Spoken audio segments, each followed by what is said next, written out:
एक नगर में एक ब्राह्मण रहता था। उसके 4 पुत्र थे। तीनों बड़े ब्राह्मण पुत्रों द्वारा शास्त्रों का ज्ञान प्राप्त किया गया था, परंतु बुद्धि की उनमें कमी थी। चौथे ब्राह्मण पुत्र को शास्त्र ज्ञान नहीं था, परंतु वह बुद्धिमान था। एक दिन चारों भाई भविष्य की चर्चा करने लगे। बड़ा भाई बोला, हमने इतनी विद्या अर्जित की है, किंतु जब तक इसका उपयोग न किया जाए यह व्यर्थ है। सुना है हमारे राज्य के राजा विद्वानों का बड़ा सम्मान करते हैं। क्यों न हम राजदरबार जाकर उन्हें अपने ज्ञान से प्रभावित करें। पुरस्कार स्वरूप वह अवश्य हमें अपार धन संपदा प्रदान करेंगे।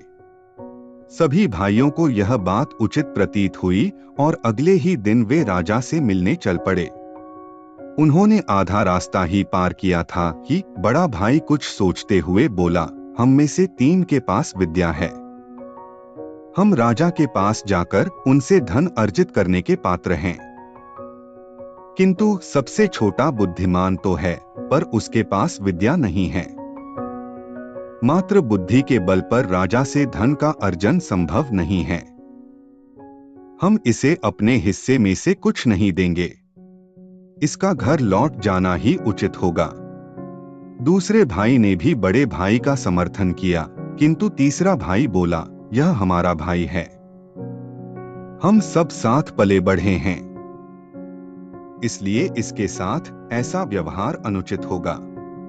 इसे साथ चलने देना चाहिए। मैं अपना कुछ धन इसे दे दूंगा। अंत में सभी सहमत हो और आगे की यात्रा प्रारंभ की। मार्ग में एक घना जंगल पड़ा। जंगल से गुजरते हुए उन्हें शेर की हड्डियों का ढेर दिखाई पड़ा। उसे देखकर बड़ा भाई बोला, भाइयों, आज अपनी विद्या का परीक्षण करने का समय आ गया है। देखो, इस मृत शेर को डोट हमें अपनी अपनी विद्या का प्रयोग कर इसे जीवित करना चाहिए। सबसे बड़े भाई ने शेर की हड्डियों को इकट्ठा कर उसका ढांचा बना दिया। दूसरे भाई ने अपनी सिद्धि से हड्डियों के ढांचे पर मांस चढ़ाकर रक्त का संचार कर दिया।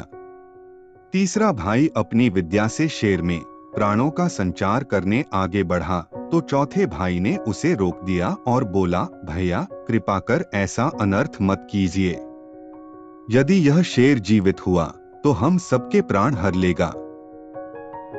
यह सुनकर तीसरा भाई क्रोधित हो गया। वह बोला, मूर्ख, तुम्हारे साथ चलने का समर्थन कर कदाचित मैंने त्रुटि कर दी है। तुम चाहते हो कि मैं अपनी विद्या नष्ट कर दूं, किंतु ऐसा कतई नहीं होगा। मैंने इस शेर को अवश्य जीवित करूंगा। चौथा भाई बोला, क्षमा करें भैया, मेरा अर्थ यह कतई नहीं था। आपको जो उचित लगे करें, बस मुझे किसी वृक्ष पर चढ़ जाने दें। यह कहकर वह एक ऊंचे वृक्ष पर चढ़ गया। तीसरे भाई ने अपने विद्या से शेर को जीवित कर दिया, परंतु जैसे ही शेर जीवित हुआ, उसने तीनों भाइयों पर आक्रमण कर उन्हें मार डाला। चौथा भाई, जिसने बुद्धि का प्रयोग किया था, वह वृक्ष पर बैठा यह सब देख रहा था।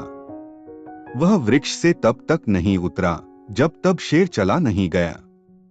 सिंह के जाने के बाद वह वृक्ष से उतरा और गांव लौट गया।